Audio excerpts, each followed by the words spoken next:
Salut à tous, bienvenue sur la chaîne Afrique Culture. Cela fait un bon moment que nous n'avons pas fait de publication sur cette chaîne. Nous vous présentons nos excuses.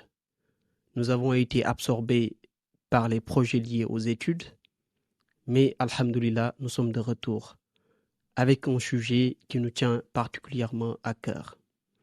Nous allons parler aujourd'hui de Thiaroye 44 et nous avons décidé de reprendre un travail, une vidéo de Halat TV qui est bien connue du public sénégalais et de le traduire en français, puisque cette vidéo est d'une richesse incommensurable. Donc, à travers cette vidéo, nous allons réexpliquer comment s'est réellement déroulée la tragédie de Thiaroye 44. Je vous invite à rester, à découvrir la réalité de notre histoire qui concerne pas seulement le Sénégal, mais l'Afrique tout entière. Let's go.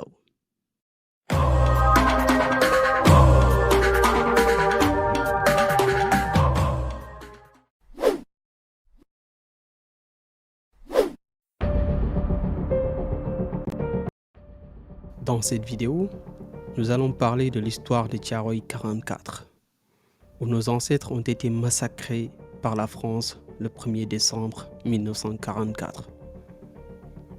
Jusqu'à aujourd'hui, quand on parle de la République française, on oublie que nos ancêtres y ont joué un rôle crucial.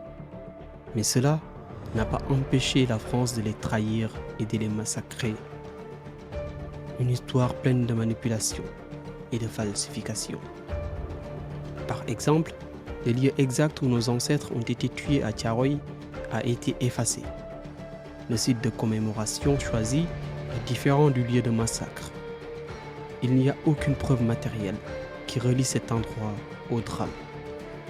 L'objectif est clair, réduire et effacer l'histoire, pour que d'ici quelques années, personne ne pourra dire avec certitude où les événements se sont déroulés. Autre falsification, la France cherche à nous faire croire que la tuerie n'était pas intentionnelle, affirmant que nos ancêtres se seraient rebellés pour les attaquer, ce qui aurait justifié leur réaction. Mais cela est totalement faux. Il ne s'agissait pas d'une opposition entre deux camps. Les tirailleurs réclamaient simplement leur droit pour se débarrasser d'eux et clore l'histoire.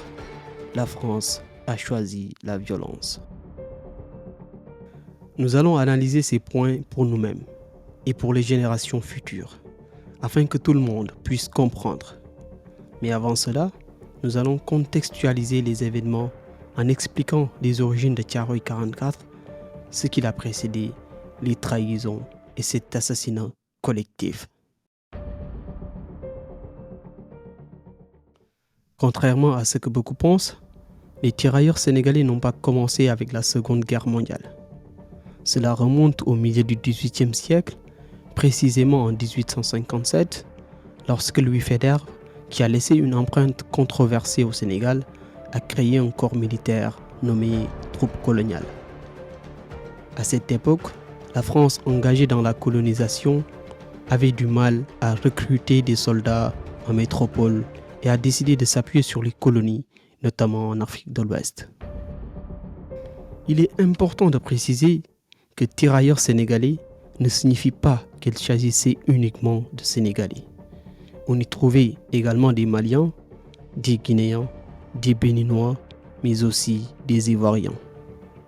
Le terme est resté car le Sénégal a été le premier pays à accueillir ce corps militaire. Dès 1857, ces troupes africaines combattaient déjà pour la France, bien avant la Première et la Seconde Guerre mondiale. Par exemple, dans les guerres au Maghreb, les tirailleurs sénégalais accompagnaient les troupes françaises. Au début du XXe siècle, près de 1000 tirailleurs étaient déjà morts dans les guerres menées aux côtés de la France. Mais la France se heurtait à nouveau à des difficultés de recrutement, tant en métropole qu'en Afrique. C'est là qu'intervient Blaise Diagne, dont le nom est donné au nouvel aéroport de Diass à Diamniadio.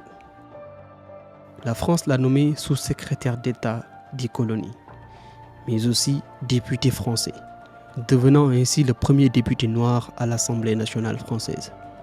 Cependant, ce titre n'a rien de glorieux, car c'est lui qui a parcouru toute l'Afrique de l'Ouest en 6 mois pour recruter des soldats pour la France. Les promesses faites par la France, relayées par Blaise Diagne, incluaient des salaires dignes, des ressources pour vivre dignement et l'octroi de la citoyenneté française.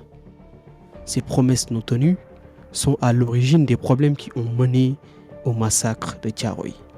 Entre mars et juin 1918, Blaise Diagne a réussi à convaincre des dizaines de milliers d'Africains de se battre pour la France lors des prochaines guerres.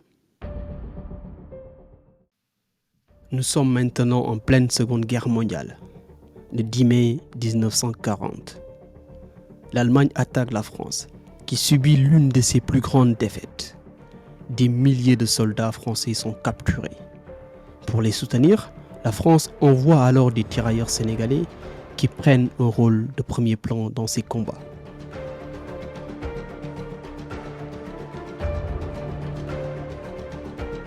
Mais après la libération de la France, la trahison commence.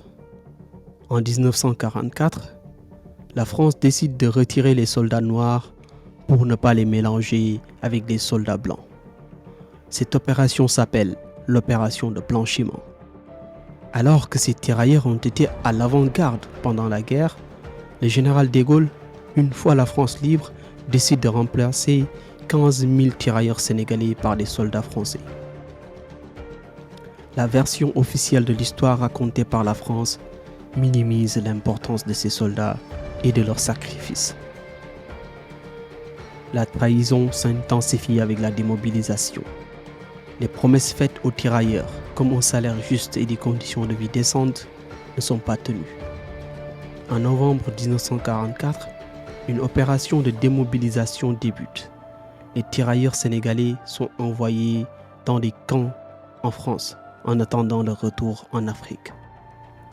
Mais avant de partir, la France doit remettre leur dû, les sommes qu'ils méritent après des années de combat. C'est là que survient une autre manipulation. À cette époque, la France utilisait le franc français et un franc français valait 500 francs CFA. Mais au lieu de les payer comme prévu, la France décide de faire un taux de conversion délibérément défavorable, 250 francs CFA pour 1 franc français. Les tirailleurs qui devaient recevoir alors 500 000 francs CFA se retrouvent avec seulement 250 000. C'est une fraude qui déclenche leur colère. Le 1er décembre 1944, alors qu'il n'y avait aucune provocation, aucun signe de rébellion, les tirailleurs sénégalais ne font que réclamer leurs droits. Mais la France choisit la répression. Selon certaines sources, des chars de combat sont déployés contre des hommes désarmés. Et c'est le début du massacre. Contrairement à ce que prétend la France, il n'y a pas eu de confrontation violente. Une confrontation entre deux groupes armés dure quelques minutes au plus normalement. Mais cette répression a été brutale, injustifiée et sanglante.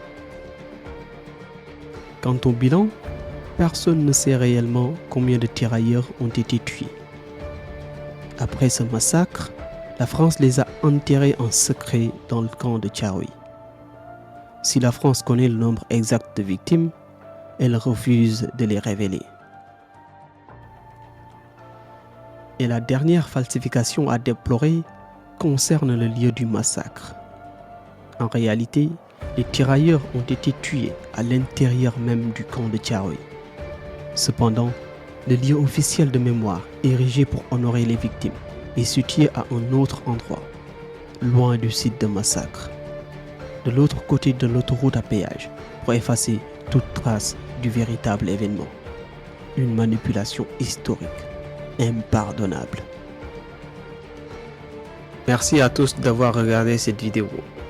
Nous espérons que ce récit sur Thiaroye 44 a su apporter un éclairage nouveau sur cet événement marquant de notre histoire. N'oublions jamais que le devoir de mémoire est une responsabilité collective et que chaque partage de ces récits contribue à préserver notre patrimoine commun. Si vous avez apprécié, n'hésitez pas à liker, commenter et surtout à vous abonner à notre chaîne pour ne manquer aucune de nos prochaines publications.